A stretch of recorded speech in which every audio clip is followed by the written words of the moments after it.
राम राम हरे हरे।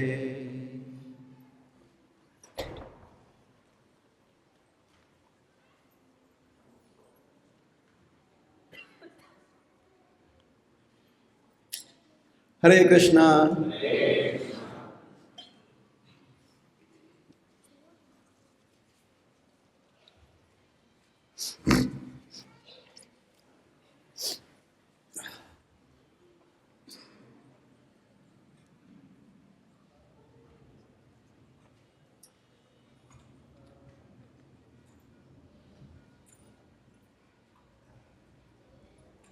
इस संसार में हर क्षण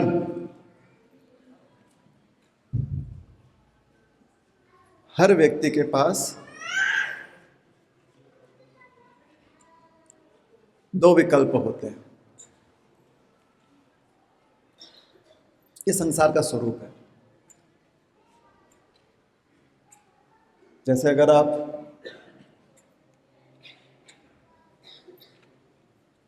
चिड़ियाघर चले जाएं,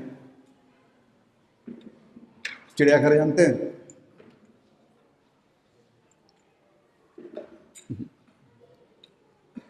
बचपन में हम हमेशा पूछते थे, यहां पर तो जानवर है, इसको चिड़ियाघर क्यों बोलते हैं? जू, चिड़ियाघर मतलब जू।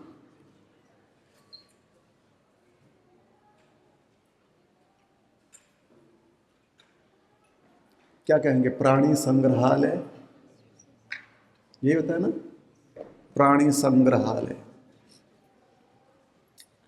अच्छा नाम दे दिया हमने, जबरदस्ती सबको बंदी बनाकर वहां पर बांध देते हैं, बोलते हैं संग्रहालय। अब चिड़ियाघर में बंदर होते कि नहीं होते? किसी को भी बोलो बंदर का एक्टिंग करके दिखाओ, तो कैसे एक्टिंग करके दिखाएगा?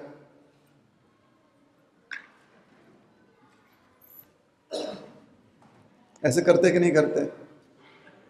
या फिर कोई अमिताभ बच्चन को फॉलो करता तो ऐसे करेंगे, है ना? हमने भी कहीं कहीं, बम्बई में बहुत सारी चीजें लगे रहते हैं रोड पर ऐसे। चिड़ियाघर बंदर है कि नहीं है? तो आप चिड़ियाघर गए हो और बंदर के सामने खड़े होकर आप ऐसे करते हो।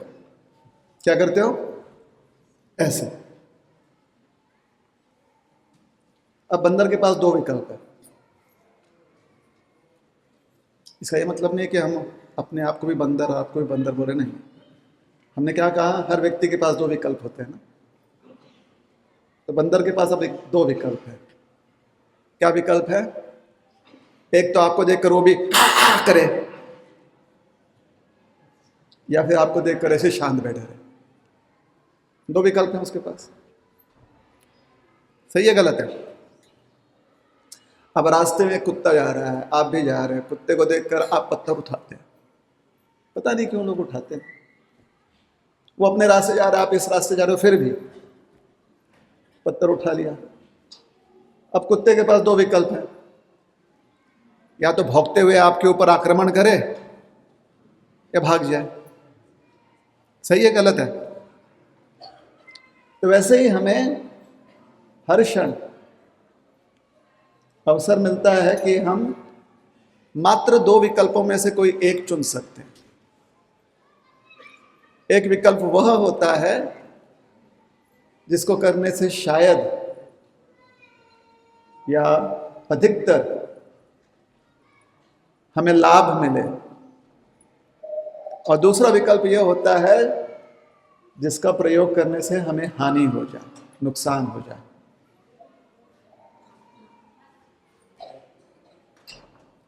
अब हमने कोई बड़ी बात नहीं कहे थे, ये भगवत गीता में भगवान भी कहते हैं, उद्धरेदात्मनात्मानम आत्मानम अवसादयत।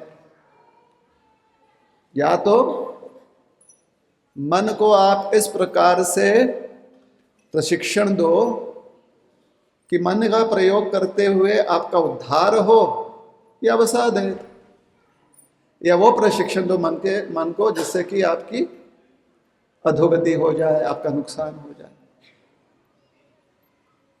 सही है ना?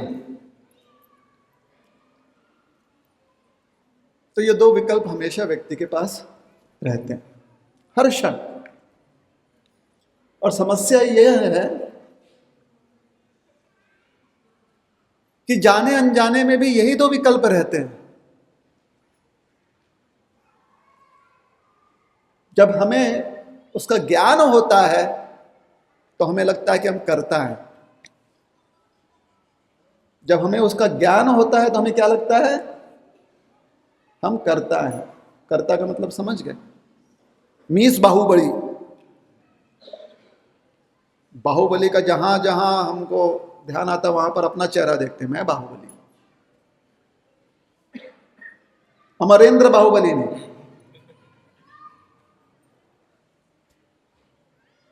मैं वीरेंद्र बाहुबली, मैं सुचित्रा बाहुबली, जो भी ऐसे नाम। तो अगर उसका ज्ञान हो कि विकल्प का चयन हम कर रहे हैं तो उसमें लगता है हम बाहुबली हैं। और जहां पर हम सचेत नहीं हैं, हमें उसके बारे में कुछ पता नहीं चलता, वहां पर प्रकृति हमारे लिए उस विकल्प का चयन करती है। जैसे जब तक आप जगे हुए हो, जागृत अवस्था, तो आप चयन कर सकते हो कि आपने कितने समय तक सांस को रोकना है और कितने देर तक सांस लेना है ना? बाबा जी सिखाते हैं, चलिए सांस अंदर लीजिए, अनुलोम विलोम कीजिए, बाबा जी सिखाते हैं ना। अब कितने देर तक खींचना है, कितने देर तक छोड़ना है, वो आपके ऊपर निर्भर करता है। बात सही है? हमें क्या लगता है? बाहुबली। अनुलोम विलोम के हम क्या हो गए हैं? बाहुबली। और जब सुप्त अवस्था होती है, रात में हम सोते हैं, तो ये शरीर निर्धारित करता है कि सांस लेंगे या सांस बंद हो जाएगी। बात सही है गलत है? अब देखिए, कम से कम प्रतिदिन के 6 से 8 से 12 घंटा तो आप इस शरीर को दे देते कि मेरे लिए निर्णय तुम लो, जीवित रहूं या ना रहूं। हाँ या नहीं? इसलिए भगवान कृष्ण कहते हैं कि भैया थोड़ा सा विनम्र हो जाओ, इतना क्यों बढ़ा चढ़ाकर अपने बारे में विचार कर रहे हो?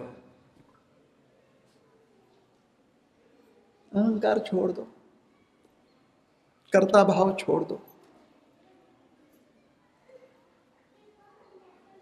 अब लोगों को लगता है कर्ता भाव छोड़ना मतलब काम ही नहीं करना।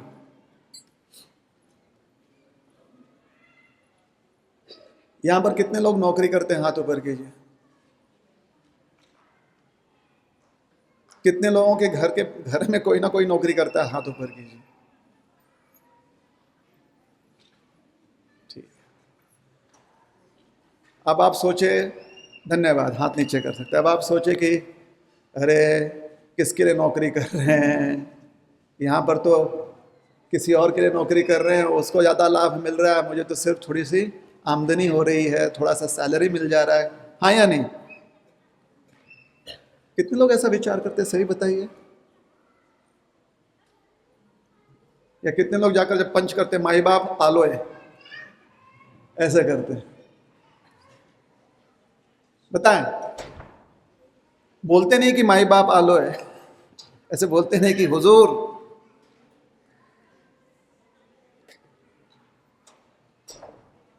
पहुंच गए हम जहां अपना, ऐसे बोलते नहीं।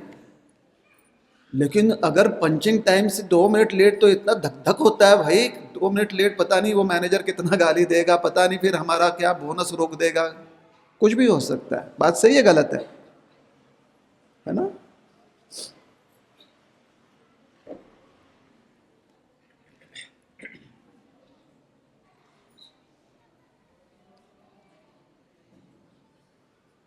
तो जब यहां पर आपका अहंकार नहीं है और हर दिन आपका अहंकार यहां पर आप नहीं दिखाते, तो जहां पर जरूरी नहीं है वहां पर क्यों दिखाते हैं? भगवान यही तो बात समझा रहे हैं। कहीं ना कहीं तो आपको अपना अहंकार, अपने आप स्व त्याग कर आपको विनम्र होना ही पड़ता है। तो जो सबसे आपके लिए लाभदायी है जीवन में, वहां पर आप अहंकार छोड़ न दीजिए, बस कर्म कीजिए, सेवा कीजिए। पटल का है नहीं। बहुत बार लोगों ने कहा है हमसे कि प्रभु जी आप प्रवचन करते हो तो बहुत अच्छा लगता है। हमने कहा अच्छी बात है, समझ में क्या क्या बात आती है, कुछ समझ में नहीं आता। अब कहां से कौन सी बात कहां कनेक्ट करते हो समझ में ही नहीं आता। अच्छा लगता है, लेकिन ऐसा लगता है कि कम से कम हमें समझ में नहीं आ रहा, जो बोल रहे हो उनको तो समझ में आ रहा है। बात सही है, लगता है कि नहीं लगता? कभी कभी समझ में आए ना आए, सबको विश्वास है कि मुझे तो कम से कम समझ में आ रहा है मैं क्या बोल रहा हूं।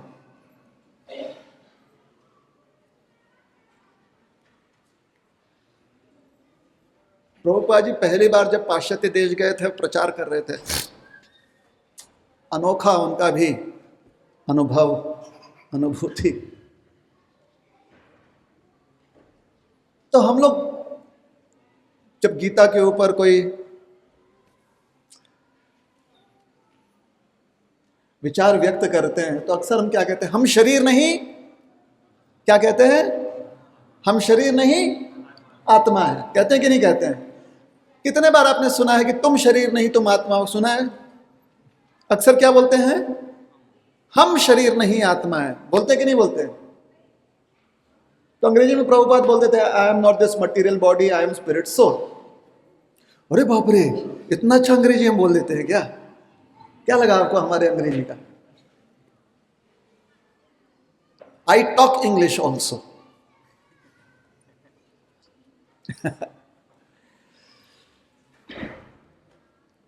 इतने साल कथा करते करते एक बात हमें समझ में आ गई, 2-3 वाक्य के बाद कुछ ना कुछ व्यंग करना आवश्यक है,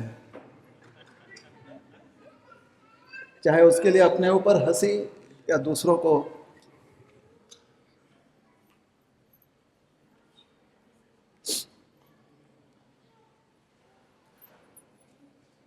तो हम शरीर नहीं आत्मा है। I am not this material body, I am spirit soul. इतने सारे लोग जो बैठे हैं 6-8 महीने से उनको ये लगता था कि स्वामी जी शरीर नहीं आत्मा है, बाकी हम सब तो शरीर ही है, क्योंकि स्वामी जी बोलते हैं हम शरीर नहीं आत्मा है।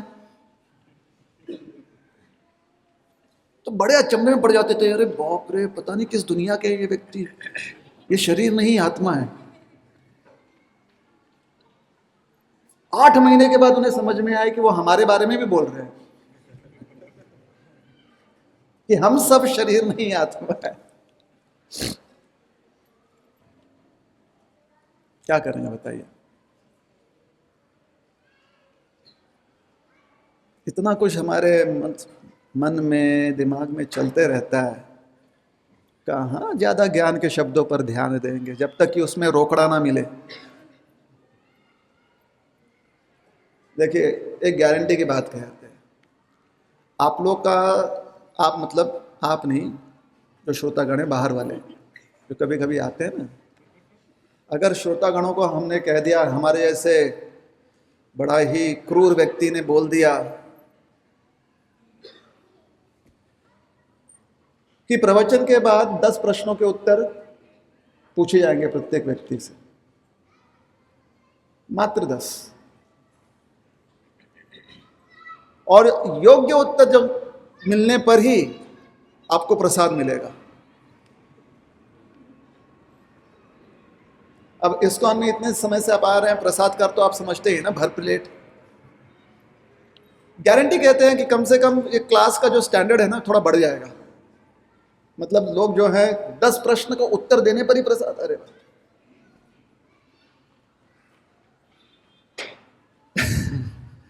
लेकिन अगली बार से लोगों की संख्या कम होने लगेगी। एक आए थे प्रश्न विचारता था, प्रवचन कसं पाहिजे की थकलेला माणूस बाहेरून येतो इथे, त्याला शांती भेटावं, बरोबर है कि नहीं? अब उसमें हम ऐसे बातें पूछने लगे कि आपको क्या लगता है, अरे ये उत्तर देना ही था, इतना हमें दिमाग लगाना ही था तो प्रवचन में आते। अरे कुछ मधुर लीला बताओ जिसमें कि एकदम जूम आउट हो जाए, कुछ ऐसा।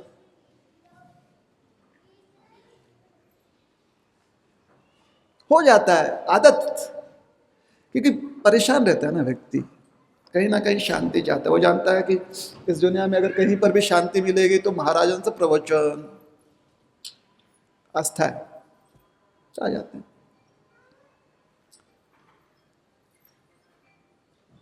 लेकिन ये जो वृत्ति है इसे त्यागना है, क्योंकि यही तो है अहंकार। आम्हाला जसं पाहिजे तसं भेटलं, नाही भेटलं तर कथाकार चांगले नाहीत, कीर्तनकार चांगले नाहीत, पुढच्या वेळी त्यांना नाही बोलवायचं का, जसं पाहिजे होतं तसं नाही भेटलं।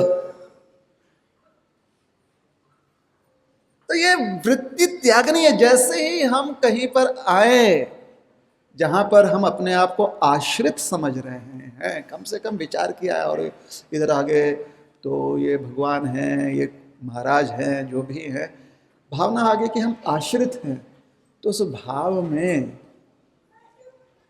सिर्फ भिक्षुक ही मत बनिए, भूख भी पैदा कीजिए। भूखा व्यक्ति कैसे एकाग्र मन से अपने लक्ष्य पर ध्यान देता है, वैसी भूख होनी चाहिए। बात सही है? वैसी भूक अगर रहेगी ना, खरं सांगतोय नंतर प्रसाद खूपच स्वादिष्ट लागणार आहे। एक एक कण लगेगा, आहा हा हा, साक्षात कृष्ण है इसमें। और अगर वैसा ना हो तो प्रसाद खाते हुए लगेगा, अरे संपलं की काय, अजून भेटतं की नहीं।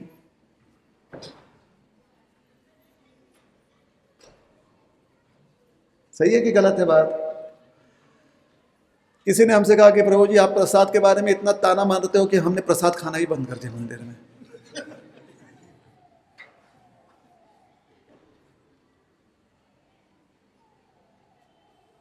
क्या आपको क्या लगता है कि हम खाली प्रसाद खाने के लिए मंदिर में आते हैं? हमने कहा हाँ।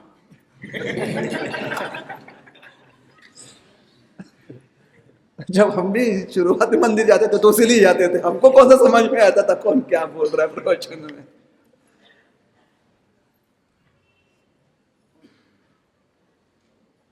और किसी मंदिर में बोल दे कि हाँ फक्त हाथ प्रसाद भेटते, बघा किती लोक बसणार आहेत।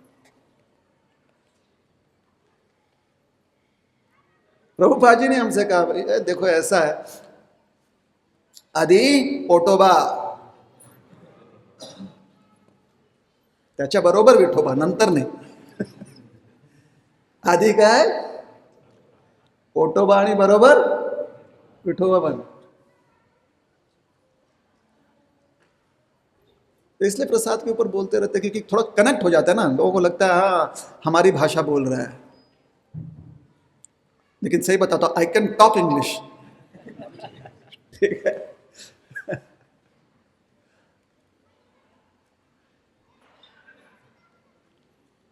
ब्रज में राधा कृष्ण का जब से आगमन हुआ, इस धरातल पर लीला करने हेतु जब से भगवान प्रकट हुए, श्री श्याम सुंदर जी, राधा रानी, तब से जो होली का पर्व है, रंगोत्सव, रंगों का उत्सव, बड़े विशेष रूप से मनाई जाती है।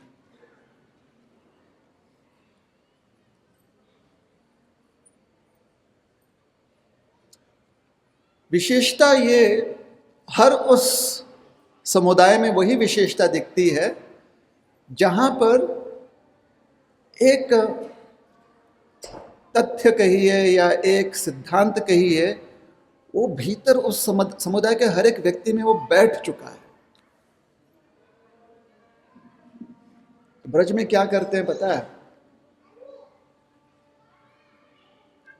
होली कोई आपस में नहीं खेलता,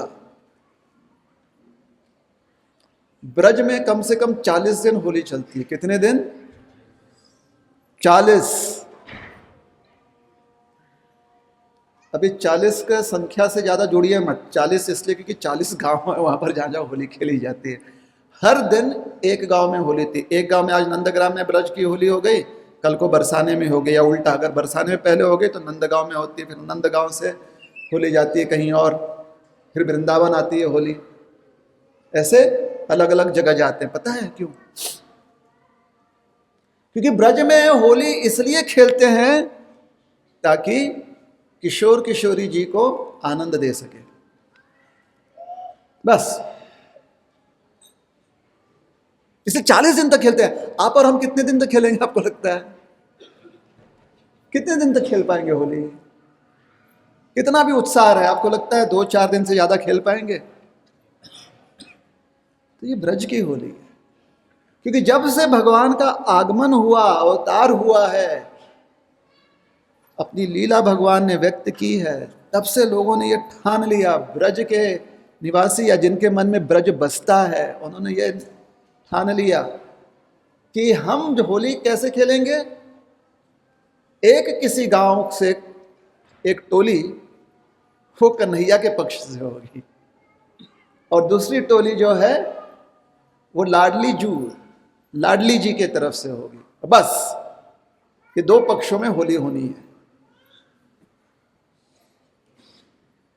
अब ब्रज के बाहर जितने लोग ब्रज से दूर होते गए, होली का त्योहार होता है, रह गया। बस भावना जो है कि ये किशोर किशोरी जी के संतुष्टि के लिए है, ये भावना उसमें से निकल गई। और जाकी जैसी भावना, जिसकी जैसी भावना है, वैसे वैसे फिर व्यक्ति व्यवहार करता है।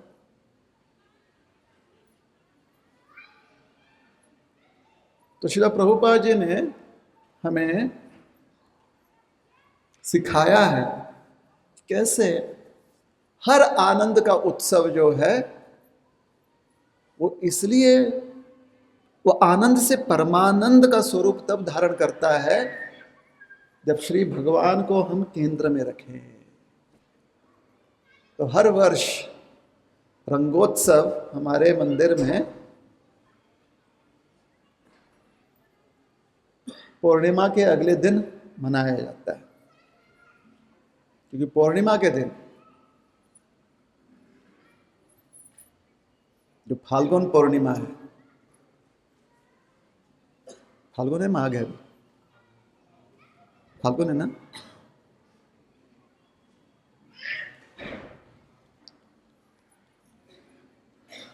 वो गौर पूर्णिमा चैतन्य महाप्रभु का आविर्भाव तिथि के रूप में मनाते हैं। इसलिए रंगोत्सव हम अगले दिन मनाते हैं, क्योंकि अगले दिन उत्सव मनाते हैं। किस चीज का उत्सव है?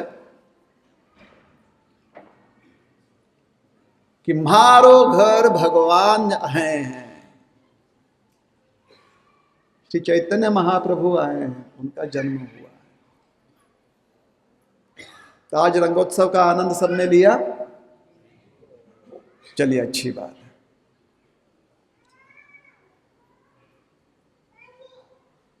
तो हमने क्या सिद्धांत बताया था? एक जो वैष्णव होता है ना, उसको कहीं ना कहीं से एक घुटी मिल जाती है। घुटी जानते हैं? घुटी जिसको पिलाया जाता है, घुटी पिलाया जाता है। घुटी का मतलब समझ रहे हैं? कुछ औषधि, दवाई, कोई पेय वस्तु।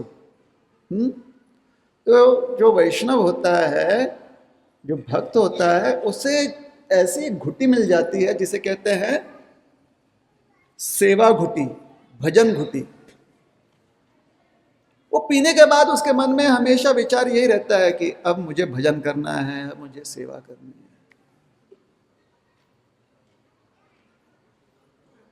अभी हम लोग मराठी हैं,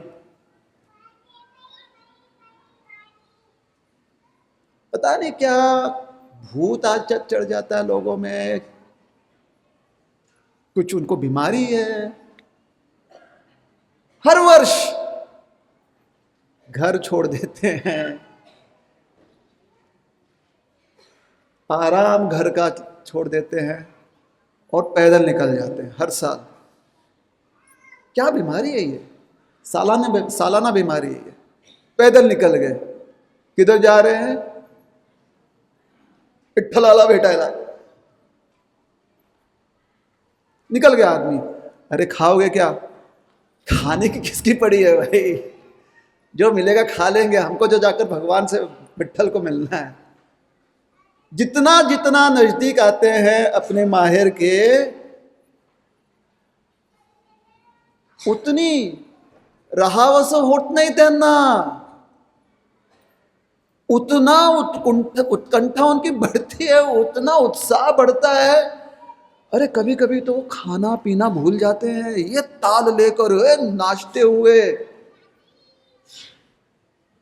और जब आखिरी पड़ाव में जैसे ही मोड़ लेकर सामने देखते हैं चंद्रभागा, तिच्या तीरेवर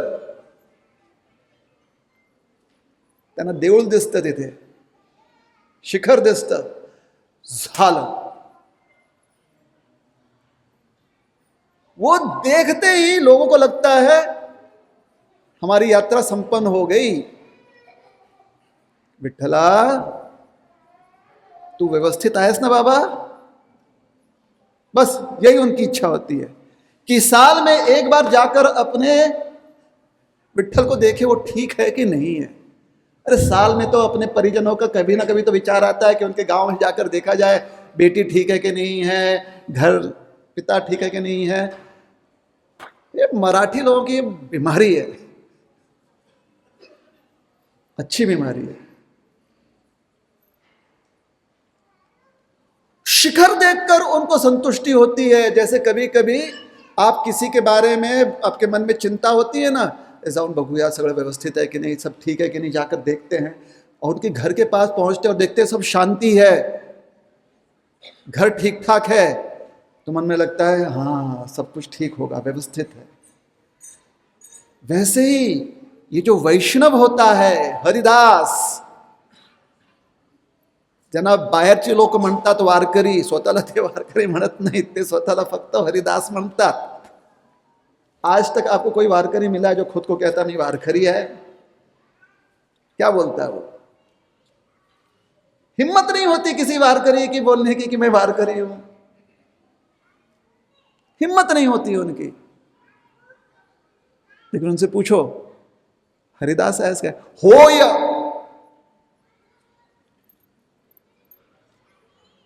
भगवान के दास हो? बिल्कुल हूं, 110%। क्यों आए यहां पे? पंढरी का आलात तुम्ही? पंढरपूर क्यों आए?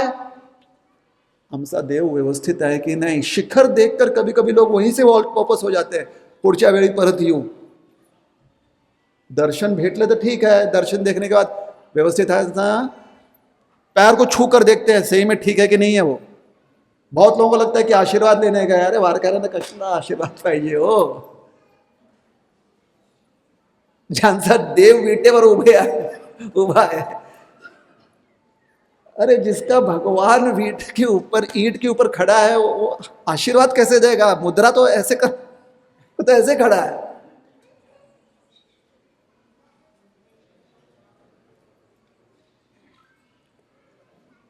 तो जो वैष्णव होता है वो जानता है मेरे भगवान से आशीर्वाद मांगने से क्या तो मिल चुका है, मांगने भी नहीं जाता कि ए देवा आशीर्वाद देना, तो भगवान को ऐसे करना पड़ा, घे आशीर्वाद। बोलते अरे कौन भगवान, खड़े रहने दो ना ऐसे ही उसको।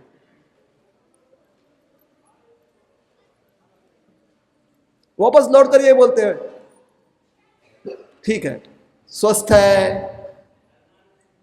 भगवान से ये प्रेम, ये हमारी धरोहर है ना।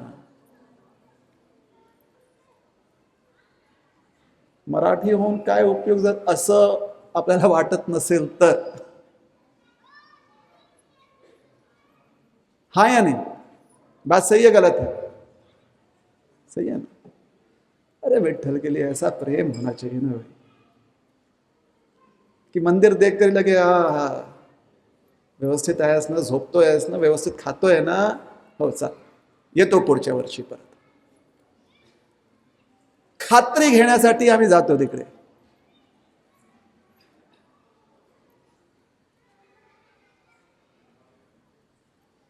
कोरोना के समय इसलिए पागल हो गया था वो। अरे पण खात्री घ्यायची ना, जाकर देखना है ना वो ठीक है कि नहीं है। जाऊ शकत नहीं, थोड़ा सा हमको समाचार दे दो ना वहां से कुछ, तो ठीक है ना वो। ये सुनकर कि हाँ सब ठीक है, वहां पर मंदिर व्यवस्थित है, बस सांत्वना मिल गई उसको। बोला ठीक है विठ्ठल, इस बार नहीं अगले बार जरूर आऊंगा।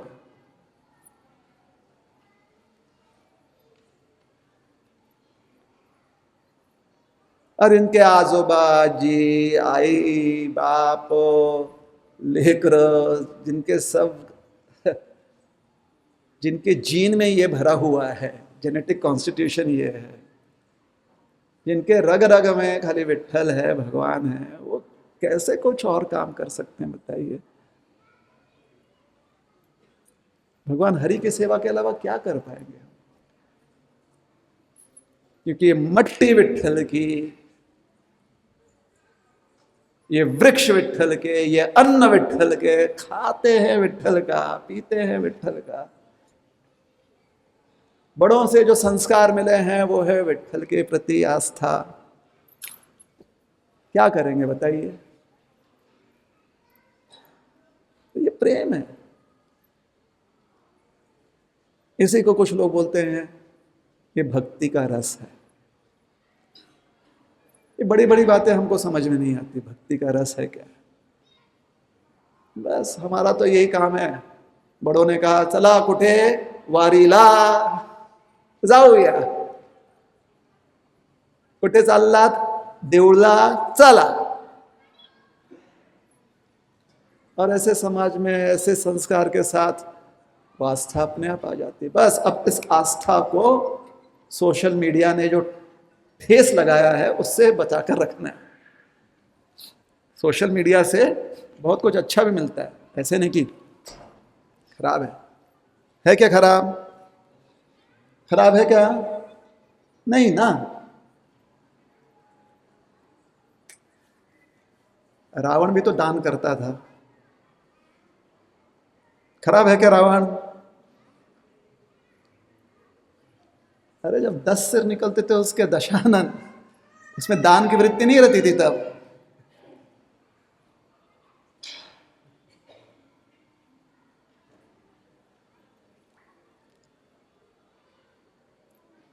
तो सोशल मीडिया से ज्ञान मिलता है, अच्छी बात है, लीजिए। लेकिन उसके साथ जो नुकसान होता है उससे सतर्क रहने की बहुत ज़रूरत है। आपको एक बहुत ही गहरी बात समझाएं, ग्रंथों के साथ कभी ऐसा नहीं होता।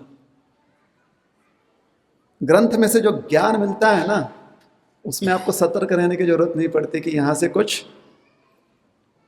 नुकसान प्राप्त हो जाए। सोशल मीडिया का ये गारंटी नहीं है। तो सोशल मीडिया आपके दैनिक जीवन में उपयोगी होता है, प्रयोग कीजिए, लेकिन ग्रंथ ग्रंथ ग्रंथ ग्रंथों का अध्ययन कभी मत त्यागिएगा, क्योंकि ग्रंथ का स्वरूप ऐसा होता है कि उसमें कहीं पर भी कुछ भी मिलावट नहीं है, मैल नहीं है ग्रंथों में, कोई भी पॉपअप नहीं आएगा ग्रंथों में से।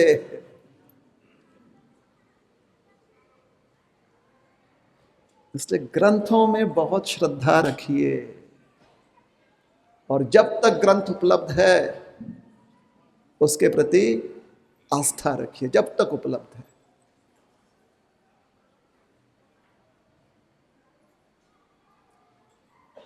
तो ये भावना जो है, जो एक सहज किसी भी संत भूमि महाराष्ट्र में जो रहता है मराठी, उसके मन में ये जो भावना है, उसके अंतःकरण में भावना है, यही तो है ब्रज भक्ति, यही तो है ब्रज। अरे किसी प्रकार से ब्रज के निवासियों को पता नहीं था, कृष्ण ने समझाया कि मुझे जाना पड़ेगा। ओह,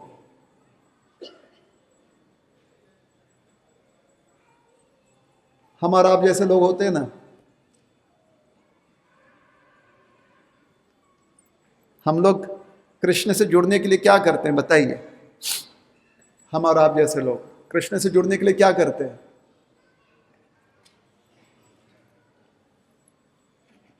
नाम स्मरण करते हैं कि नहीं करते हैं? चाहे वो माला पर हो, हरे कृष्ण कृष्ण कृष्ण हरे हरे, हरे राम राम राम हरे, या लिख कर हो, राम कृष्ण हरि राम राम राम नारायण नारायण, जो भी लिखित रूप में। हम लोग क्या करते हैं कृष्ण से जुड़ने के लिए?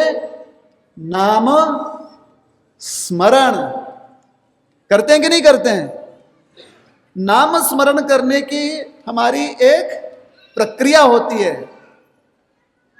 कि हम नाम स्मरण इतना करेंगे।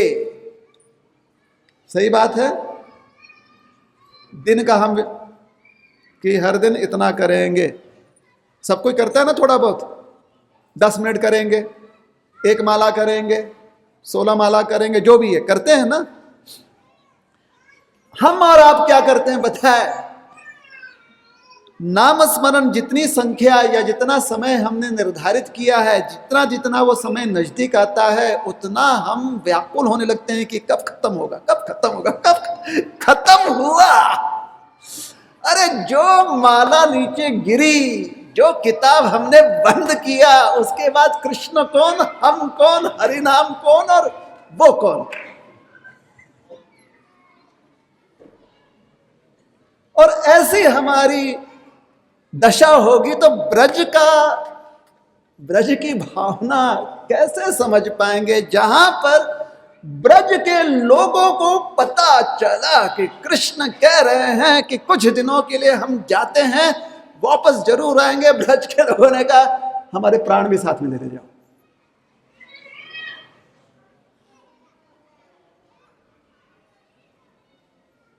अरे हमारे प्राण निकल जाते हैं, हम और आप जैसे लोगों के प्राण निकल जाते हैं जब संख्या कुछ बढ़ जाती है। गुरुजी को हम डॉक्टर की तरह देखते, बोलते डॉक्टर साहब कुछ कम नहीं हो सकता क्या?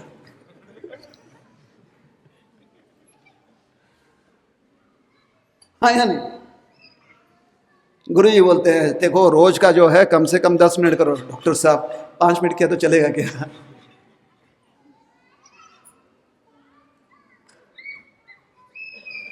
ब्रज के लोगों को जब श्रीधाम, सुबल, अन्य गोप, नंद बाबा, उपनंद, अन्य, जशोदा मैया, धनिष्ठ सखी इत्यादि, अरे राधा रानी का क्या कहना, ललिता, विशाखा, बोल नहीं सकते भाई उनके बारे में, क्या बोलेंगे? अभी तक इस जिह्वा की इतनी शक्ति नहीं है कि उनके बारे में कुछ ठीक से बोल पाए। प्रयास करते हैं। ब्रज के लोगों ने कृष्ण से कहा कन्हैया जा रहे हो तो जाओ, तुम्हें रोकेंगे नहीं, लेकिन साथ में हमारे प्राण भी लेते जाना। ध्यान ये रहे जब तक ब्रज से जितने दिन तुम दूर हो उतने दिन हम प्राणहीन हैं। यहां पे क्या है? प्राणहीन है।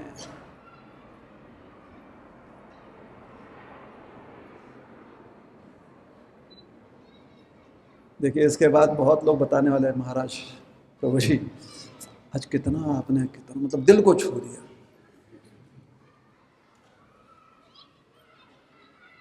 देखिए अनुभव से कह रहे हैं, बहुत देर तक हम कोई गंभीर विषय पर बोल नहीं पाते। क्या पता आपकी आस्था इतनी बढ़ जाए कि आप वापस घर ही ना जाए।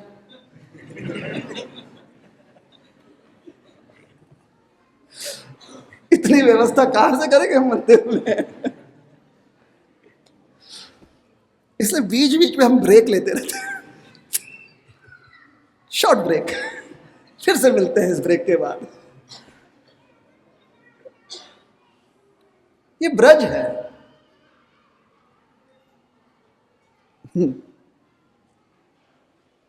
उद्धव जी, उद्धव महाराज, अरे बृहस्पति के शिष्य, मतलब क्या एआई सिखा उन्होंने। एआई का बाप सिखा दिए बृहस्पति जी उनको। बोले उद्धव ये अभी तो 21वीं शताब्दी में लोग AI सीख रहे हैं, आओ मैं तुमको पहले से सिखाता हूं। क्या कौन सा एल्गोरिदम चाहिए बताओ उद्धव? बृहस्पति ने कहा सब कुछ मेरे पास है।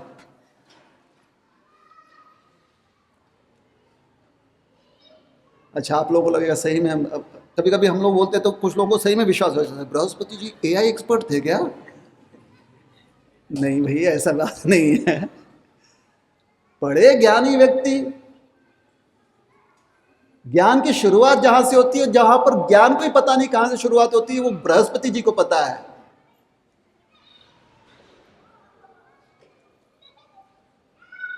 साक्षात ज्ञान मूर्ति हैं वो। इस हमारे संस्कृति में बृहस्पति जी को साक्षात ज्ञान मूर्ति माना गया है। उद्धव को उन्होंने शिक्षा दी। अरे उद्धव, जो बच्चा क्लास में हमेशा फर्स्ट आता है ना, हर साल, उसको और कुछ काम ही नहीं है, बस फर्स्ट आना क्लास में। उससे पूछो खेलेगा, पता नहीं खेलूंगा कि नहीं खेलूंगा, लेकिन फर्स्ट जरूर आऊंगा मैं। ये बच्चा उद्धव है। बृहस्पति जी को ऐसा लगा कि भाई मेरा जीवन सफल हो गया, मेरे जीवन में उद्धव जैसा शिष्य है, इसके बाद में पढ़ाई लिखाना सिखाना बंद कर रहा हूं, ऐसा कोई मिल ही नहीं सकता मुझे। ये उद्धव।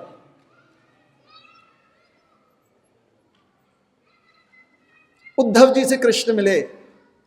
अच्छा ठीक है, भाई हैं, चचेरे भाई, दूर के। ब्रज में हालत क्या हुई, कहीं कहीं वर्णन आता है।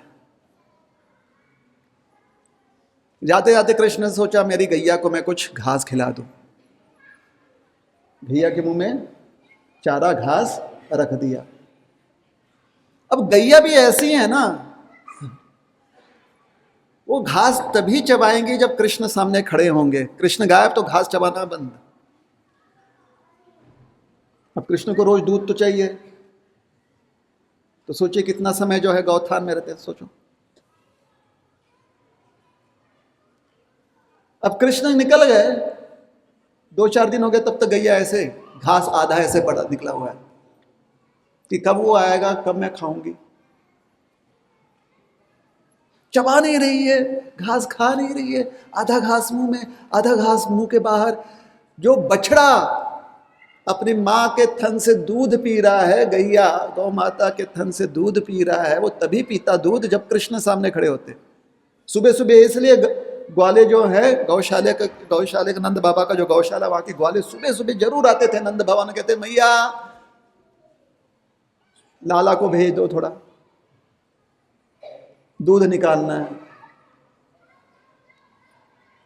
मैया बोली थी ये कौन सा दूध निकालेगा, ये तो अभी छोटा है, इसके हाथ कितने छोटे छोटे। ना ना मैया, वो जब तक आएगा नहीं गैया दूध नहीं देगी। अरे बछड़े हैं ना, ना बछड़ा दूध पिएगा नहीं। अजीब दुर्दशा है इस ब्रज की। तभी तो ब्रज के लोगों में कृष्ण के अलावा कुछ नहीं है भाई। इसी के लिए तो, इसी को तो कहते हैं कृष्ण भावना भावित होना। बछड़ा दूध तब तक ना पिए अपने मां के तन से जब तक कि कृष्ण ना आवे सामने। गैया घास ना खावे तब तक जब तक कि कृष्ण ना खड़े रहे सामने।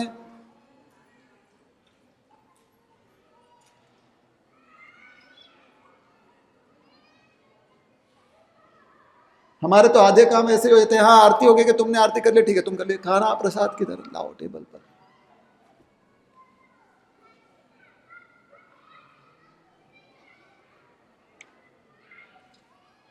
बछड़ों के मुंह में मां का, गौ माता का थन है, लेकिन 4 दिन जो कृष्ण चले गए मथुरा और 4 दिन तक नहीं आए, 4 दिन तक दूध नहीं पी रहा बछड़ा, मुंह में थन होते हुए भी।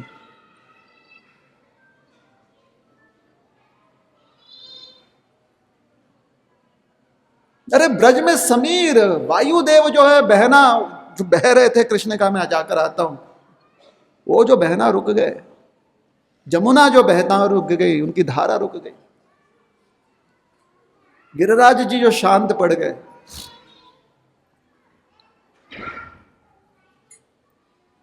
और गोकुल नगरी और बाकी जितने भी ब्रज के गांव थे, मानो जैसे कि वहां पर पुतले खड़े हों।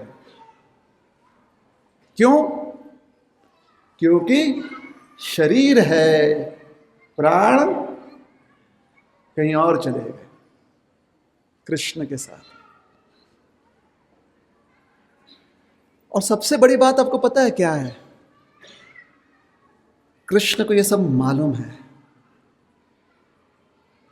कृष्ण को यह मालूम है कि मेरी नगरी जो है, मेरे गांव के गांव जो हैं, मेरे विरह में प्राणहीन हो गए हैं, लेकिन अपने हृदय पर पत्थर रखकर भगवान बाहर निकले। क्यों? क्योंकि कंस जैसे अनेकों दुष्टों का मर्दन करना था और हम जैसे पाखंडियों के लिए गीतोपदेश देना था। अपने हृदय पर पत्थर रखकर कृष्ण बाहर निकले, यह जानते हुए कि ब्रज का कण कण जो है प्राणहीन हो जाएगा।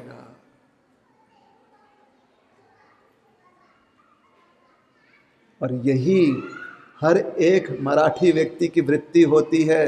जब तक दर्शन नहीं होते उसके प्राण नहीं रहते। प्राण तभी होते हैं जब वो एक मोड़ लेता है और सामने चंद्रभागा के तट पर मंदिर के शिखर का दर्शन होता है, तब उसके प्राण आते हैं। बाकी जो है वो पर्यटन करके आते हैं, सेल्फी खींच के। लेकिन जो वारी करता है उसकी वही दशा होती है, हर वर्ष उसकी वही दशा होती है। लाखों की संख्या में इस वृत्ति के साथ हर हरिदास निकलता है, प्राणहीन होकर। बस एक ही मन में उसके उत्कंठा होती है कि देवा कभी दे तो उस दर्शन।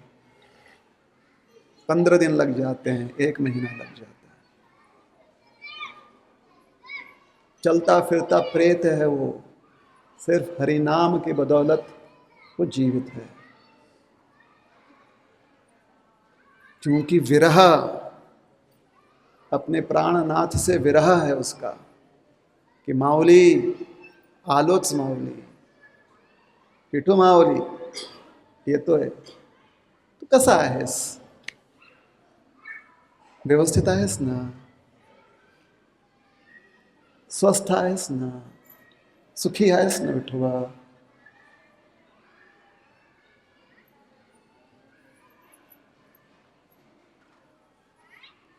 चलिए शॉर्ट ब्रेक के बाद फिर से मिलते हैं। थोड़ा ज्यादा ये है ना, करुणा रस ज्यादा हो गया भाई, इतना भी नहीं चलेगा।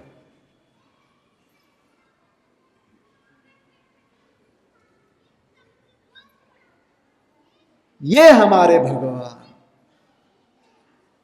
हमारा ये पाखंड जो है कि जो हमारा है उसको त्याग कर किसी और चीज को अपना समझना, ये पाखंड नहीं तो क्या है बताइए? हमारा जन्म सिद्ध अधिकार है कि हम भगवान की सेवा करें। ये छोड़कर माया की सेवा में पड़ा हुआ व्यक्ति अपने आप से पाखंड नहीं कर रहा है तो क्या कर रहा है बताएं? कहां से उसे संतुष्टि मिलेगी? कहां से वो सुखी होगा? क्योंकि अपना अधिकार छोड़कर वो किसी और स्वप्न नगरी में बस रहा है, किसी भ्रम में बस रहा है वो। अरे वो उस बालक के प्रकार है जिसमें धूर्तता इतनी आती है कि रिपोर्ट कार्ड में मिलता है 0, उसके आगे वो डाल देता है 9, 90।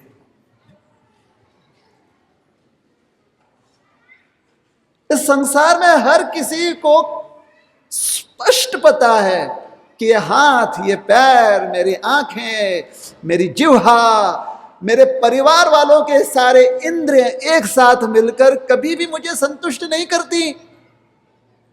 और उसको यह भी बात पता है कि जब यही हाथ, यही आंख, यही कान, यही जिह्वा जब अपने श्री के चरणों में हम लगा देते हैं तो मन कितना संतुष्ट होता है। और श्री के चरणों में आस्था रखना यह हमारा अधिकार है। भ्रम में रहना यह हमारी मूर्खता है।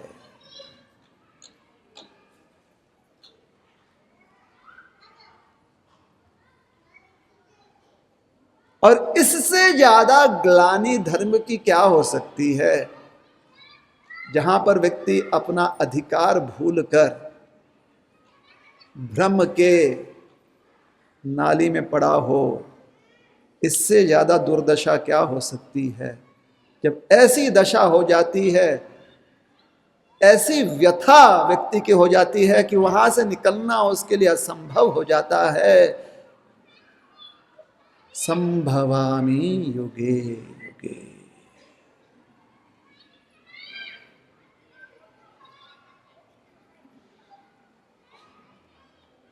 कभी कभी लोगों के मन में प्रश्न आ सकता है, अच्छा ठीक है, कृष्ण कब अवतरित हुए? 5000 वर्ष पहले अवतरित हुए।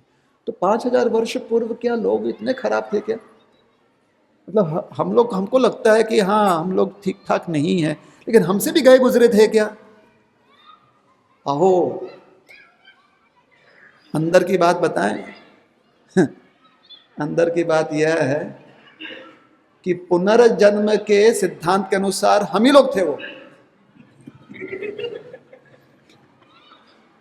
ना तो तब सुधरे ना अब सुधर रहे।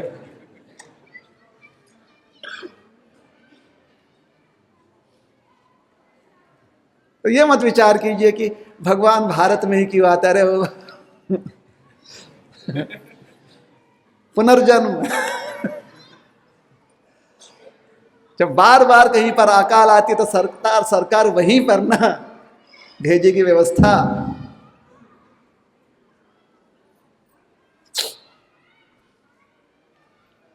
तो भगवान अवतरित होते संभवामि। अब आप में से बहुत लोगों के मन में खुजली हो रही है, ओह पूर्ण सांगाना, पूर्ण सांगाना। तो आपके संतुष्टि के लिए क्या? यदा यदा ही धर्मस्य। देखिए कितना खुश हो रहे आप लोग।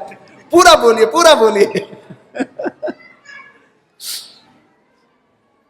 नहीं बोलक सा।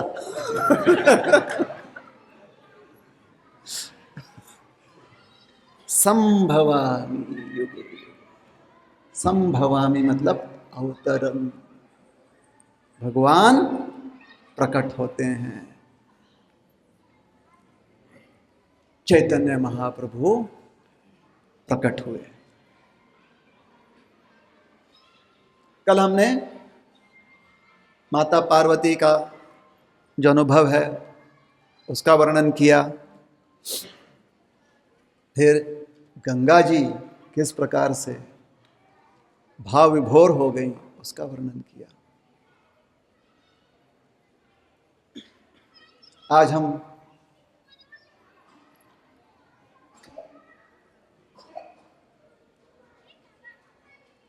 यहीं पर समाप्त करते हैं। ऐसा आपको अगर लग रहा है तो ये आपका भ्रम है।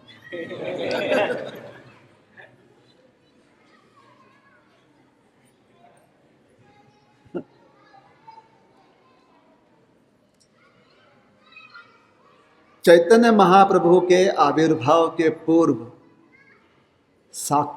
साक्षात सदाशिव इस भूतल पर प्रकट हुए। कलयुग की भयानक परिस्थिति को देखते हुए महादेव सदाशिव भगवान ने सोचा कि अकेले अगर जाऊंगा तो उससे कहीं ज्यादा लाभ इस जगत को मिलेगा अगर साथ में महाविष्णु के लेकर जाऊंगा, मैं और महाविष्णु एक होकर जाएंगे। तो श्री महाविष्णु भगवान और सदाशिव दोनों एक स्वरूप धारण कर लिए। और ये एक स्वरूप ऐसा था कि वैसा स्वरूप ना तो कभी पहले हुआ ना कभी बाद में हो सकता है। ये एकमात्र स्वरूप है, इसलिए उस स्वरूप का नाम है अद्वैत। क्या है? अद्वैत। वन एंड ओनली पीस, सिर्फ आपके लिए।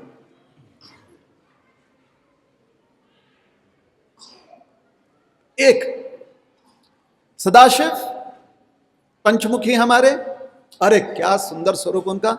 और महाविष्णु जी, सारे ब्रह्मांड जिससे प्रेम करते हैं और समा जाते हैं उनमें। सोचिए, इस ब्रह्मांड का एक चीकू हमें मिल जाता तो उससे हम चीकू, ऐसे अनंत कोटि ब्रह्मांड जिससे आकर्षित होकर जिसमें समा जाते हैं, वो है हमारे सुंदर भगवान महाविष्णु। कभी सोचा एक एक ब्रह्मांड दूसरे से क्या बोल रहा है? पहले मैं पहुंचूंगा, पहले मैं जाऊंगा। जैसे आइसक्रीम कहीं पे देखे तो बच्चे कैसे दौड़ लगाते हैं, मला द्या मला द्या। एक एक ब्रह्मांड बोलता है आम्ही चाललो, आम्हाला पाहिजे आम्हाला पाहिजे। सब महाविष्णु में जाकर समा जाते हैं।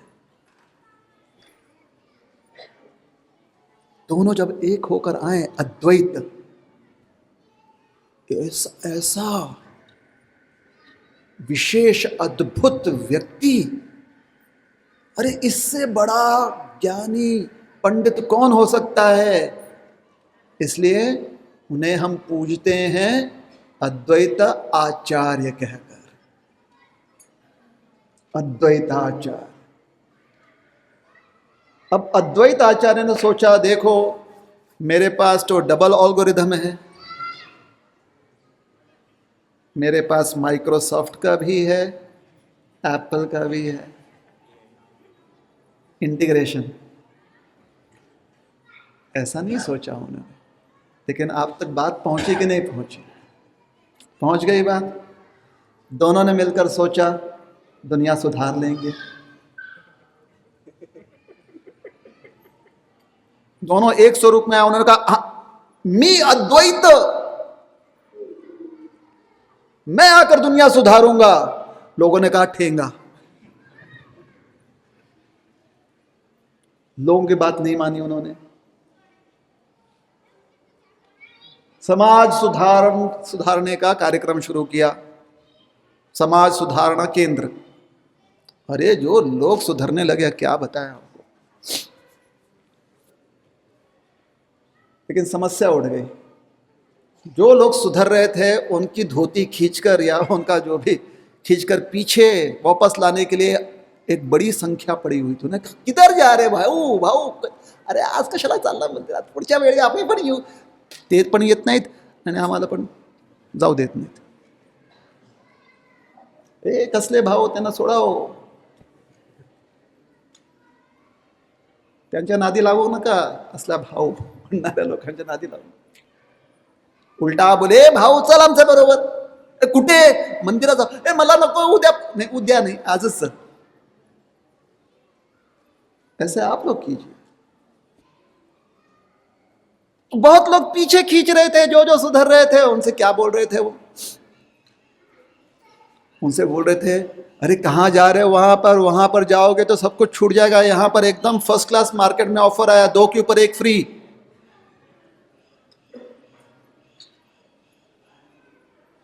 बताइए,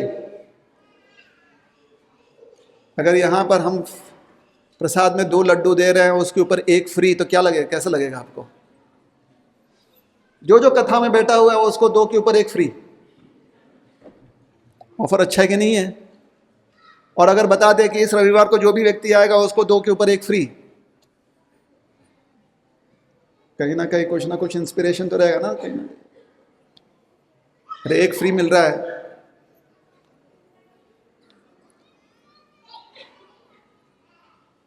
कहा जाता है कि पांडित्य के वजह से हर घर में व्यक्ति, अरे उनके जो घर में जानवर थे ना, जनावर,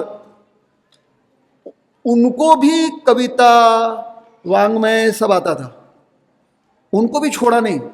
उन्होंने अपने कुत्ते, बिल्ली, तोता, जिसको भी पाल कर रखा था, भैंस, सबको उन्होंने ज्ञान देना शुरू किया। जबरदस्ती, बैठ चलो अब तुमको व्यंजनमाला सिखाते हैं, तुमको व्याकरण सिखाते हैं। क्यों करते थे वैसे? क्योंकि पूरा गांव, पूरा शहर पढ़ा लिखा हुआ था, और सिर्फ साधारण पढ़ाई नहीं की थी, मतलब हर एक घर में हर व्यक्ति जो है कम से कम 3-4 विषय में एकदम पंडित था। मतलब मैथ 1, मैथ 2, साइंस 1, साइंस 2, पंडित। तो सोच सकते हैं आप, हर साल वहां पर बोर्ड का रिजल्ट कितना था आपको पता है? 100% ऊपर से 5% ग्रेस। जब इतना व्यक्ति के पास पांडित्य हो, समाज में पांडित्य हो, तो कमी, आर्थिक रूप से कोई कमी रहती नहीं। और इतना धन, इतना धन, इतना धन, इतना पैसा, ऐसे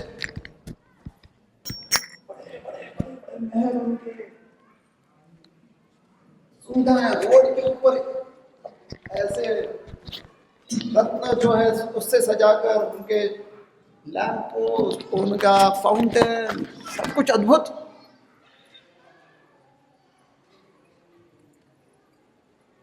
अब जब व्यक्ति के मन में, जब व्यक्ति के पास इतना धन आता है, तो उसे कुछ ना कुछ तो विशेष करना है ना। अब सोचिए, आपके और हमारे पास धन आ जाए तो हम अपने जीवन काल में कब उस धन का प्रदर्शनी विशेष रूप से करेंगे? जन्म दिवस, बर्थडे के दिन, विवाह, शादी में करेंगे कि नहीं करेंगे? तो ये लोग वही करते थे।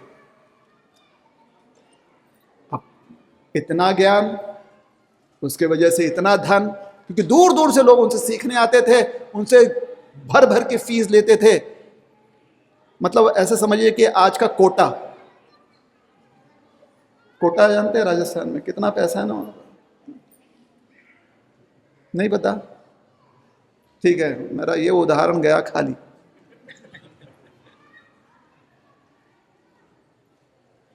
बहुत पैसा।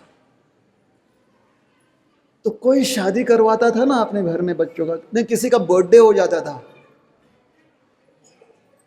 तो इवेंट वाले कंपनी से बोलते थे कल हमारे घर में हमारे बच्चे का बर्थडे, आ जाओ, क्या आपके पास थीम है? तो बोलते थे ये हमारे पास थीम। बोले अरे ये सब तो हो गया, कुछ नया बताओ।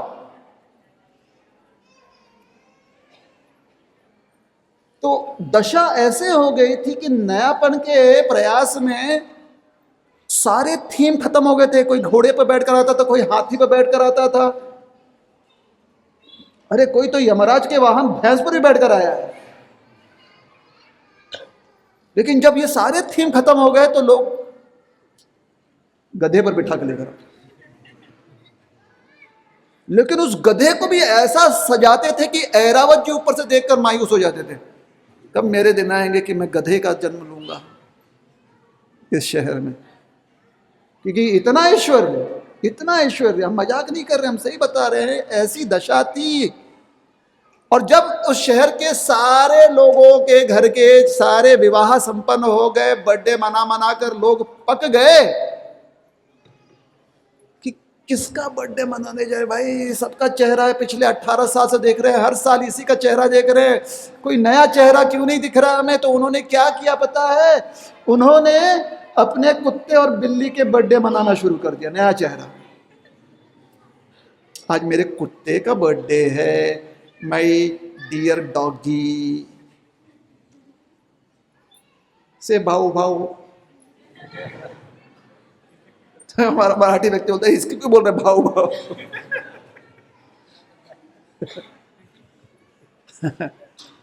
अरे अपने जानवरों का बर्थडे मनाने लगे, और जब वो भी कम पड़ गया क्योंकि अब और भी पैसा है, कैसे उसको खर्चा करें, तो अपने जानवरों की शादी करवाने लगे। और हर जानवर का पत्रिका निकलता था, उसकी कुंडली देखी जाती थी, 36 में से 36 गुण मिलाए जाते थे। नर बिल्ला का उसकी कुंडली देखी जाती थी। सोचिए उन ब्राह्मणों की कितनी पढ़ाई करनी पड़ती होगी कि जातक अब सिर्फ मानव नहीं है, जातक प्राणी है। क्या है जातक? प्राणी है। जन्म तिथि उसका कब, कौन सा वर्ष, किस जगह, कुंडली निकाली जाती थी। और इस ऐसे कुंडली निकालने में भी एकदम माहिर, ज्ञान कितना होगा उनके पास, सोचिए। एक दो पीढ़ी निकल जाने के बाद कुछ कम नहीं हो रहा है। अब लोगों ने सोचा कि हम पिछली पीढ़ी को कैसे पछाड़ें, क्योंकि पूरे सोशल मीडिया पर, जो भी उनका सोशल मीडिया था उस समय, इतने फोटो सारे जानवरों के आ चुके थे कि अब वो सब भी पुराना लग रहा था। नया क्या, नया क्या। तो उस नगर के लोगों ने क्या किया आपको पता है? उस नगर के लोगों ने नए रूप से विवाह करना शुरू किया। मेरा गुड्डा और तुम्हारी गुड़िया, गुड़ियों का शादी। बच्चे नहीं कर रहे हैं, बड़े लोग कर रहे हैं। एक जो अपने आप को गुड्डे का बाप समझता था, वो पंडित जी के पास कहता था, पंडित जी इस दिन इसका जन्म हुआ, जिस दिन मैं इसको दुकान से खरीद कर लेकर आया, इसका जन्म। मैंने दुकानदार से पूछा इसका सही में जन्म कब हुआ, इसको कब पूरी तरह से बना दिया गया। वो तिथि निकालिए पंडित जी, और उसके हिसाब से कुंडली बनाइए। पंडित जी कुंडली निकालते थे, वैसे गुड़िया की कुंडली निकलती थी। टैन टैन टैन टैन, शादी, विवाह होता था। आप लोग हंस रहे हो क्योंकि आप लोग के पास इतनी शक्ति नहीं आई है। आप लोगों के पास इतना ही खाली धन है कि हेलो गाइस, आज माझं नवीन हेअरस्टाईल, बाली नहीं मेरे पास। हेलो गाइस, जितनी आपकी क्षमता है उसके अनुसार आप भी प्रयास करें। उनकी क्षमता सोचिए। ये दुर्दशा देखकर कि लोग जिसमें प्राण नहीं है, जिसमें जीवन नहीं है, उससे भी आसक्त होकर इतनी विकृत, इतना विकार संस्कारों में,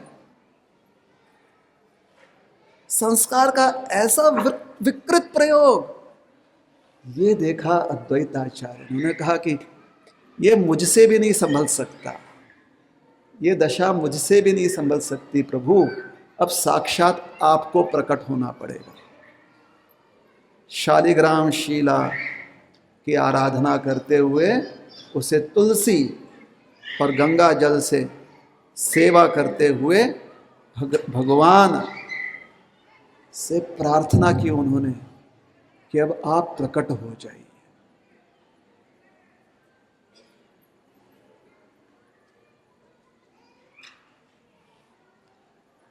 गौरंग तुमी मोरे दया न छाड़ी है। प्रार्थना की उन्होंने, दया करो, दया करो प्रभु, प्रकट हो।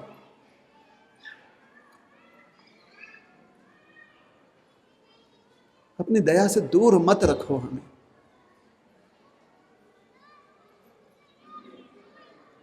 आप न करो रंगा चरणे राखी हो,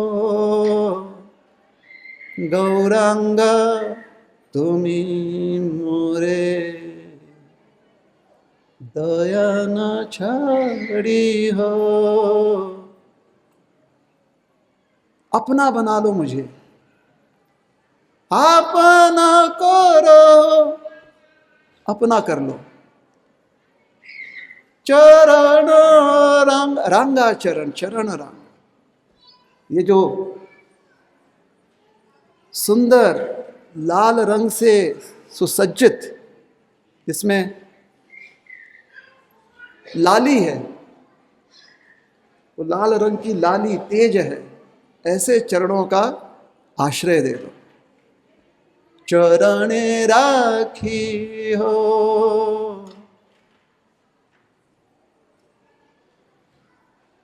चैतन्य महाप्रभु ने कहा लो मैं प्रकट होता। क्यों? अरे जब ऐसे कोई प्रार्थना करेगा तो भगवान क्यों नहीं प्रकट होंगे? और साक्षात सदाशिव जी और महाविष्णु का एक स्वरूप अद्वैत आचार्य प्रार्थना कर,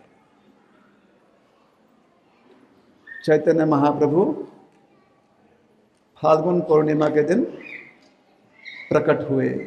और मजा की बात बताएं, हाँ,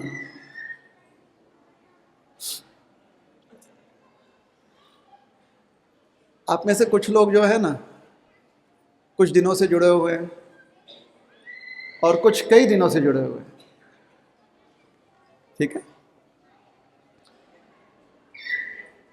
और जो कुछ दिनों से जुड़े हुए हैं, अगर आप ऐसे ही जुड़े हुए रह गए ना,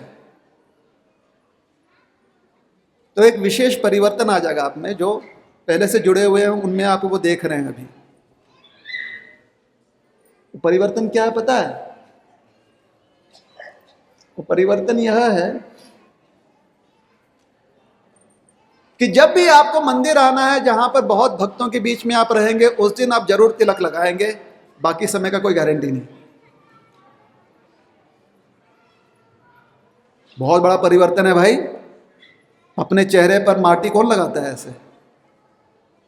परिवर्तन।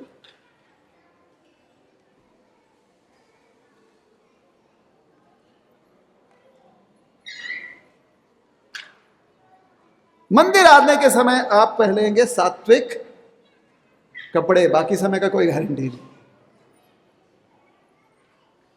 और एक चीज जरूर आपके पास रहेगी जो कभी भी आपके गले में शोभा नहीं दी है, और वो है महाशय बीड़बैग जी जपमाला ऐसे लटकी होगी। और जब भी आप मंदिर आओगे वो जपमाला इतनी स्वच्छ और तेजोमय लगेगी कि आने के पहले उसको साफ किया गया है। My best beanbag. देखिए मैंने कहा था आई कैन टॉक इंग्लिश।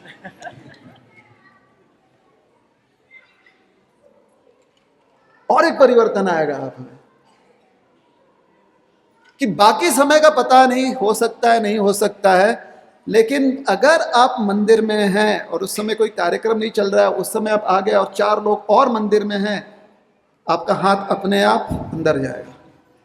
भले अंदर माला हो नहीं हो कोई गारंटी नहीं है, अंदर तो जरूर जाएगा उस बैग के। ये सब परिवर्तन है भाई। और गलती से अगर माला है तो कम से कम उस समय सामने लोग हैं तो उस समय तो आप ऐसे जरूर हिलाओगे उसको। ये भी परिवर्तन है। बाकी समय का पता नहीं, कोई देख नहीं रहा है, वो सिर्फ आप ही साक्षी हो, है ना?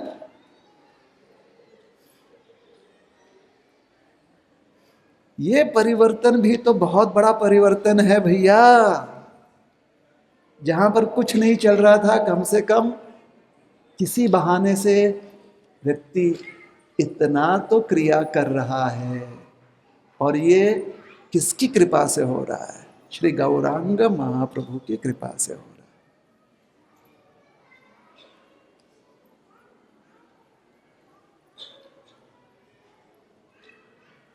है। इसलिए यहीं पर इस प्रार्थना के साथ समाप्त करना चाहते हैं कि गौरांग महाप्रभु की कृपा हम सब पर बनी रहे। आते रहिए, कभी और अवसर मिलेगा तो और कथा सुनाएंगे गौरांग महाप्रभु के बारे में। आज थोड़ा सा इंट्रोडक्शन फिर से दे दिया हमने, है ना? थोड़ा सा हम लोग पंढरपुर भी घूम कर आ गए, है कि नहीं?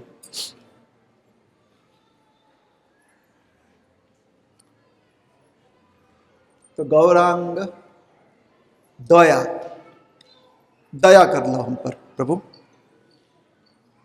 बस आपको इतना आश्वासन देना चाहते हैं कि जो हमारा जन्म सिद्ध अधिकार है उसे हम कभी भी छोड़ेंगे नहीं, और वो है कि हम नाम स्मरण कर सकते हैं, यह हमारा अधिकार है, और किसी की हिम्मत नहीं है कि वो अधिकार हमसे छीन सके। हमारी भी हिम्मत नहीं कि हम अपने आप से वो अधिकार छीन सके। समजलं का मंडळी?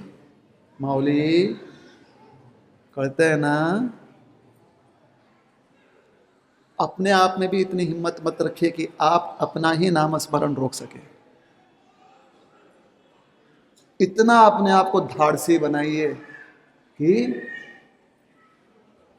श्रद्धापूर्वक, उत्साहपूर्वक नाम कीर्तन कर सके। हरे कृष्ण कृष्ण कृष्ण हरे हरे, हरे राम राम राम हरे हरे। श्री गौरांग महाप्रभु की जय। तो जब गौरांग महाप्रभु प्रकट हुए ना फाल्गुन पूर्णिमा के दिन, तो उनके पिता जगन्नाथ मिश्र ने दूसरे दिन संध्या के समय उनका प्राकट्य हुआ। पूर्णिमा के दिन संध्या के समय प्रकट हुआ, जब चंद्र देवता उदित हो रहे थे, चंद्रोदय के समय। अच्छा, एक कहानी सुनना चाहेंगे आप, छोटी सी? हमारा बहुत मन कर रहा नहीं सुना है,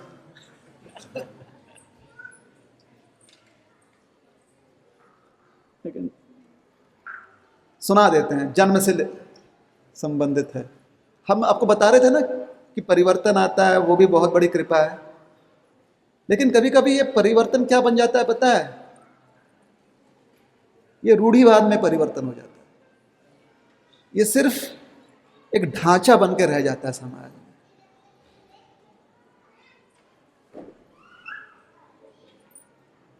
जैसे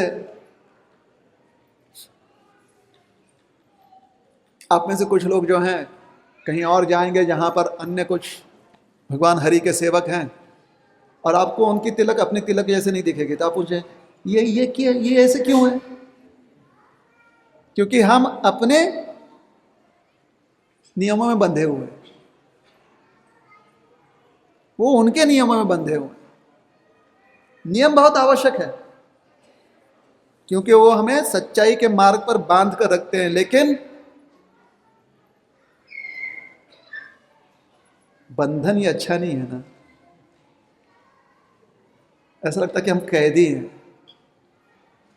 तो हमें नियमों से बंधना नहीं है, नियम हमारा स्वभाव हो जाना चाहिए, ताकि हम उस स्वभाव में स्वतंत्र जीवन बिताएं। नियम क्या हो जाना चाहिए? हमारा स्वभाव,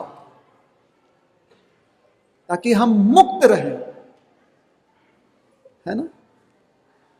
तो जब चैतन्य महाप्रभु, गौरांग महाप्रभु का प्राकट्य होने वाला था, उस समय के समाज का क्या बंधन था, आप समझाएं? सुनना चाहते हैं? सुनिए। पूरा का पूरा गांव, जो महाप्रभु का प्राकट्य हुआ श्री मायापुर धाम में, पूरा का पूरा मायापुर धाम जो गंगा नदी के तट पर बसा हुआ है, पूरा का पूरा गांव जो है शाम को गंगा जी में उतर चुका था। पूरा गांव गंगा जी में उतर चुका था। आपको पता है क्यों? पूछिए क्यों? अरे पूछिए ना क्यों। अच्छा, किससे पूछ रहे हैं आप क्यों?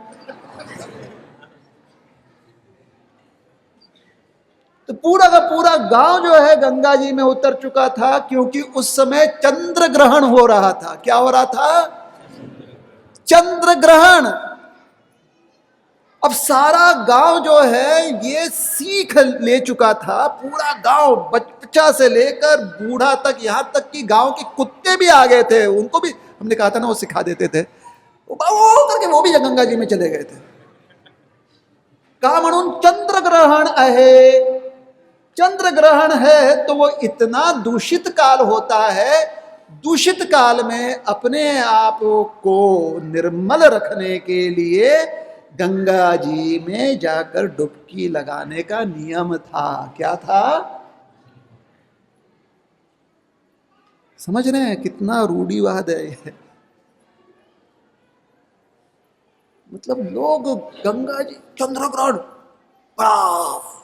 गंगा जी में जाकर, ऐसे नहीं कि हम बोल रहे हैं कि वो नहीं करना चाहिए, लेकिन और आगे सुनिए विचित्र बात क्या है।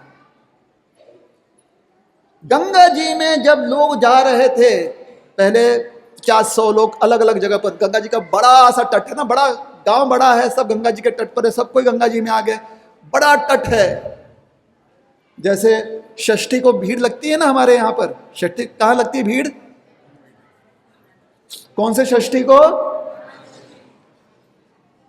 नाथ षष्ठी। कौन से महीने में आता है?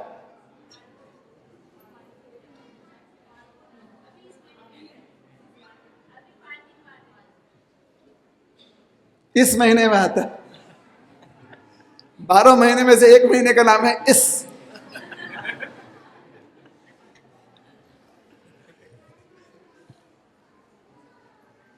भीड़ लगती है ना। कितने लोग गए हैं षष्ठी के दिन गंगा के तट पर? कितने लोगों को अनुभव है? पैठन गांव षष्ठी के दिन गए हैं? अच्छा, कितने लोगों ने कुंभ मेला में संगम पर वो भीड़ देखी टीवी पर? जो लोग गए वो दूसरी बात है, टीवी पर देखा, वो रील पर देखा, रील पर कितने लोगों ने हाथ ऊपर कीजिए। चलिए, तो जब गंगा स्नान करने के लिए गांव का गांव उमड़ता है तो दूर दूर तक लोग जो है तट पे से उतरकर गंगा जी में प्रवेश करते हैं। बात सही है। अब मायापुर धाम का कमाल सुनिए। लोग जब भीतर जा रहे हैं, एक गुट गया, उसके पीछे दूसरा गुट, किसी ने आपस में कोई समझौता नहीं किया था। गंगा जी में उतर रहा है पहला, इधर से 10 लोग उतर रहे हैं, उधर कुछ और 5 लोग, इधर कुछ और 15 लोग, ऐसे लोग गंगा जी में प्रवेश कर रहे हैं। प्रवेश करते हुए जोर से लोग बोल रहे हैं पुंडरीकाक्ष। क्या बोल रहे हैं? पुंडरीकाक्ष। कोई और कोई शब्द नहीं सुनाई दे रहा, सिर्फ एक शब्द, पुंडरीकाक्ष। एक पहली लहर अंदर गई, दूसरी लहर पीछे जा रही है, तीसरी लहर, एक एक लहर के बाद हर कोई पुंडरीकाक्ष, पुंडरीकाक्ष, पुंडरीकाक्ष, पुंडरीकाक्ष, पुंडरीका। अच्छा, अंदर एक बार गंगा जी में चले गए तो चुप। गंगा जी में जब प्रवेश कर रहे हैं तब पुंडरीकाक्ष।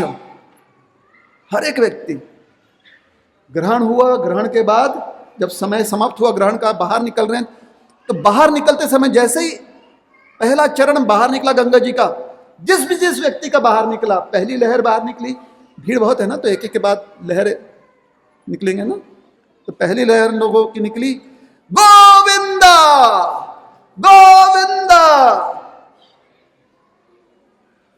हमने पूछा, हम रिपोर्टर थे उस समय पिछले जन्म में,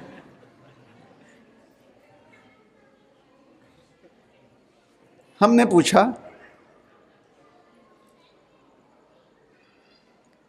कि क्या आप कर रहे हो? ये हर कोई जो है पुंडरीकाक्ष करके अंदर जा रहा है, बाहर निकलता है गोविंदा बोलते, ओ तुम्हें पता नहीं, पढ़े लिखे नहीं हो? नहीं, माँ बाप ने पढ़ाया नहीं, इसलिए रिपोर्टर बनाओ, बताइए।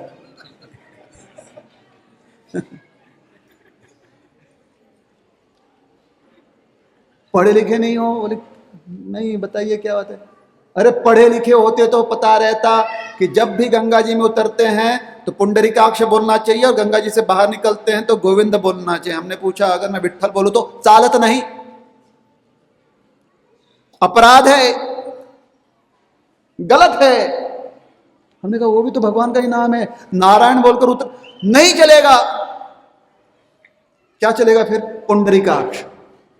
अच्छा, बाहर निकलते समय पुंडरीकाक्ष बोले तो गलत गलत गलत गलत गलत गलत। बाहर निकलते समय सिर्फ गोविंद। अरे रे रे, ऐसे समाज में रहकर तो सांस लेना भी मुश्किल है। तो स्नान करते समय क्या करना चाहिए, बाहर निकलते समय क्या करना चाहिए, ये इतना आपके ऊपर थोप देता है कि आप भी सोचते हो कि भगवान स्नान करते समय सिर्फ पुंडरीकाक्ष होते हैं क्या, और डुबकी लगाकर बाहर निकलते समय सिर्फ गोविंद होते हैं क्या, बाकी सब भगवान किधर गायब हो जाते हैं। जैसे गोपीनाथ, गोपाल, लोगों से पूछो, जास्त विचार ऐसा नहीं, ये आए ते आहे, अभ्यास कर। तभी वहां से सब कोई जो है सॉफ्टवेयर में सीईओ बन रहे थे। ये आहे ते आहे, 1 0 बाइनरी। बस उनको पूछा क्वांटम, ते हालत नहीं। ये सिर्फ 4-10 लोग बच्चे हैं ना, उनके लिए, बाकी आप लोग आराम कीजिए, प्रसाद है। हम ये नए बच्चे क्या क्या नया नया कुछ बताते रहते हैं।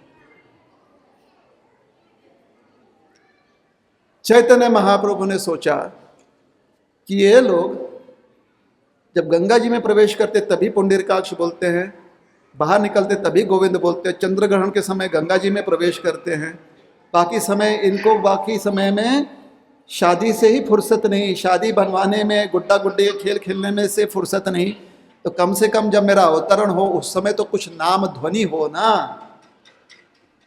तो महाप्रभु जब प्रकट हुए, चंद्र ग्रहण हुआ, लोग गंगा जी में स्नान करने गए और चारों तरफ क्या ध्वनि आ गई, पुंडरीकाक्ष गोविंद, पुंडरीकाक्ष गोविंद, गोविंद पुंडरीकाक्ष, सब जगह ये ध्वनि हुई। और ऐसे हरिनाम के ध्वनि में चैतन्य महाप्रभु प्रकट हुए संसार में।